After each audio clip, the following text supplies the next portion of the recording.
Hi, ayun, nandito ako sa KFC Welcome to Tonda. Kasama ko si Junel. Hi, bro.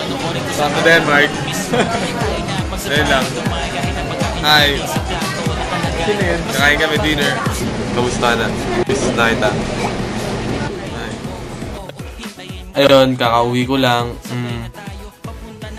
Thank you kasi kinumpleto mo na naman araw ko eh.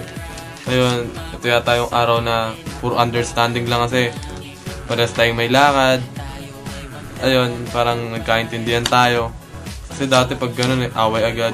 Yun, basta ganun lang lagi. Kung may ano yung gagawin, sabihin lang, text lang para... Kasi pag di nag-text, nagtatampuhan, diba? So yun, kailangan natin. Saka kakayanin pa natin yan. Ayun, galing. Walang away-away. Iba talaga na yung gagawa ng love, no? Iba talaga na pagmahal talaga. At pagmahal mo talaga ako, no? And, ayun, kamusta na dyan?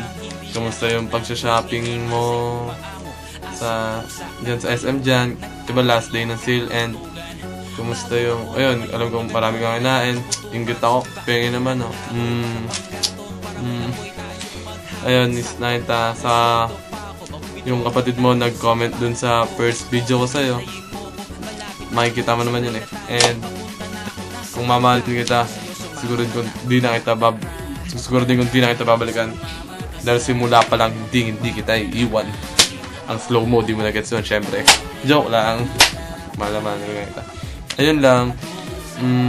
Tawag na lang tayo, maaga pa naman, may oras pa para sa mamaya. Ayun, saka yung araw ko naman, yung sa akin naman, ayun, nagsimba nga ako kanina. Nandito naman sa mga video yun eh. Nag-compare naman yung simba ko sa may Victory and KFC. Kumain kami sa KFC Rotonda, tapos nagaya sila ng overnight sa akin. And national work ngayon, di ako sumama. Kasi alam ko magalit ka naman eh. Ayun, tapos pinili kita ngayon. At pas pipiliin pa rin kita sa mga susunod, sa mga darating. Ayun lang. Ingat ka palagi lang. Lagi mo tatandaan, mahal na mahal kita. Bye-bye.